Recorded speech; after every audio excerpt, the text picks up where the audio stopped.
रसना बासना श्रवण रमण ए तो पशुतुल्य कर्म मनीष जीवन पाइछु जदि तू करि जा किछि पुण्य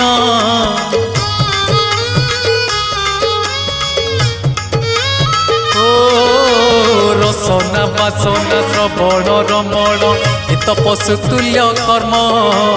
मनीष जीवन पाइछु जदि तू करि जा किछि पुण्य एई माटी देह बौड़ा गाई जोठू आसीछि जीव पळेई एई माटी देह बौड़ा गाई